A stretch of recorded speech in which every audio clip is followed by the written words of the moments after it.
this is Overwatch. Tune in for the latest information and news for the hunting, shooting and outdoors.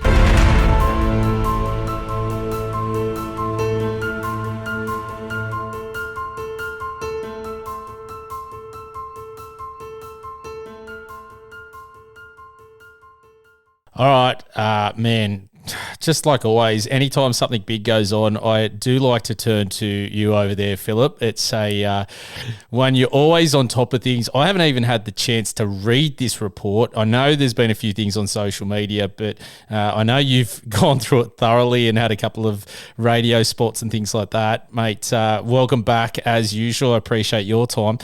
What's going on with this new report? So the Australian Institute was commissioned by Gun Control Australia to look at firearms in Australia. They generally do this every year. But as we know, Gun Control Australia are very agenda-based and biased. So they've created this report which basically makes all the states and law-abiding firearms owners look bad. They've cherry-picked data and information and not expanded on it how they should have. It's absolutely disgraceful, and they had the opportunity to make this so much better and highlight the real issues that law-abiding firearms owners and law enforcement want addressed, but they haven't done anything. So I've caught snippets on social media from a foundation, I believe. I can't even tell you off the top of my head what that foundation is. The Lana and Madeline Foundation. That's the one. All right. So I know a couple of their sound bites, or what they've written in there is that 1 in 7 people own a firearm in Australia, and that's way too high, apparently, and that the numbers from Port Arthur have increased by, I think, 25% off the top of my head. Am I on the money here? Yeah, so they're saying that actually on the front page here, there are now over 4 million guns owned by civilians nationwide, 25% higher than in 1996. Now, that is a bit out there considering that the population's grown more than 25% in that time.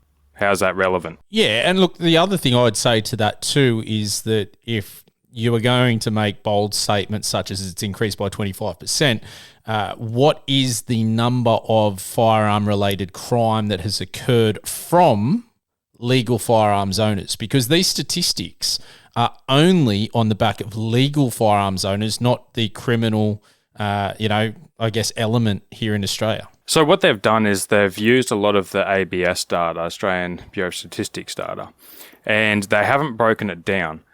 So, and this is one of my real issues here, is there's been this amount of firearms injuries and deaths, right? So they've just gone, here it is, there's the problem. Instead, what they should have done is broken it down and going, column A, law-abiding firearms owners, how many instances have occurred, right? Then gone, how many illegal, unregistered firearms have been used in these offences? And then one thing that no one wants to talk about is how many times has it occurred with law enforcement? Because as we know, many officers have unfortunately had to draw their weapons and either injure or kill someone. So why aren't they breaking that data down? What they've done here is made law-abiding firearms owners look like the bad people. Well, as I always say, you can make data look any way you want, and I think that is a deliberate way of trying to scare the general public. And I think that's really reflected in one of the other things that I saw, in the sense that they were saying that the firearms process is too easy. Now, who are they talking to about that? Because I still talk to people here in Australia who think firearms are completely illegal, which we all know isn't the case. So that obviously is going to skew all that information. Again, I'm with all the people who are talking about this cherry picking, and I found it extremely funny that the foundation actually turned off commenting because they were getting such a roasting because it's so bad. Oh, absolutely. I was on there within minutes that they put that post up, and one bloke actually pointed out statistics like I have numerous times, and I commented below him, and those comments were deleted. I then, if you go on there, you can still see it. I said, interesting that comments have been deleted against this report, and then from there, I don't think they deleted anymore, but they did get an absolute roasting because these people don't understand the law and regulations that we face. And that's the bigger issue, is that they put these reports out to people who have no idea, put it out in the media that have no idea. And we have this constant attack as if law-abiding firearms are the issue. And, the only process to be able to get firearms that's easy is for illegal firearms. Ultimately, at the end of the day, and that's what we need to make the bigger issue here. We need to call it out for what it is. And this report doesn't help. Well, once again, we talk about most people that own firearms legally here condemn illegal firearms. And we want more done about illegal firearms getting taken out of the community, because it does tarnish us, like this report that has just thrown it all in as one big bundle. And that is a definite misrepresentation of the law-abiding firearms owning community. And again, it's really frustrating to see when this happens. And it's just really bad, whether it be from, I think the last time you were on here, we talked about some poor journalism. This, again, is just a way of trying to highlight a false narrative and, put fake news out there, which is essentially exactly what's happening. Oh, absolutely. And, I've reached out to multiple media organisations over this, and they don't want a bar of it. Generally because it goes against this new agenda, against our recreations and livelihoods. And before we go on with that too, this report actually says that there isn't enough public data when it comes to firearms in Australia. They highlighted that 2 people in New South Wales had over 300 firearms, but didn't go into the detail of what those firearms were for. Were they collectors, So these types of issues are what makes us look even worse. But then they talk about that the public data isn't available. Now, I don't know about you, but I remember Medicare and Optus pretty fresh in my mind, and I don't exactly want my data in a central database that can be hacked or be published as public data, going like they did in New South Wales, where here's the postcodes with this many firearms, here's that one with that many firearms. And it was pointed out to me there was one suburb that had one address in that suburb, in that postcode, and that person had firearms. It was quite easy to look on the map and go, that's the house there in that postcode. They have firearms, let's go and get them. So, to say that we need to have better access to this data, I think that's a complete disgrace to even say that. It's just going to allow criminals the ability to find out where firearms are. They want data, you can ask for it. As they pointed out in the report, that Tasmania handed over upon request for the sake of a report. It should not be advertised, because then we're going to have the antis looking at these postcodes, like in Hobart, for instance, which is a predominantly green area. The Greens stand up and say, look how many firearms are in Hobart. Are you scared? We're scared. We should do something about it. We don't need that type of attitude. So, and kind of going on to where I was going with as recreational hunters, look what's happened with Great Northern, this whole woke agenda.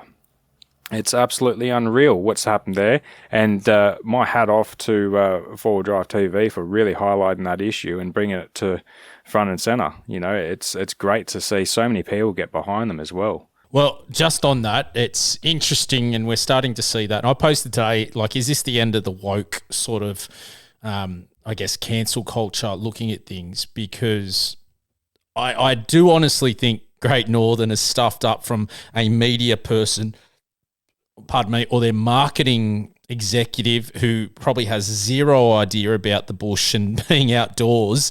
And whilst it's portrayed as an outdoor beer, he probably has no idea that we don't want that locked up. They have reneged on it. They've gone back on what they said. However, the funds are going to still go to the same group, but they're not going to go towards national parks. Now, how the hell do you know where that money's going? Because you're just giving the money over. So for me, I'm a little bit sort of like, I don't know whether I can trust or believe you guys.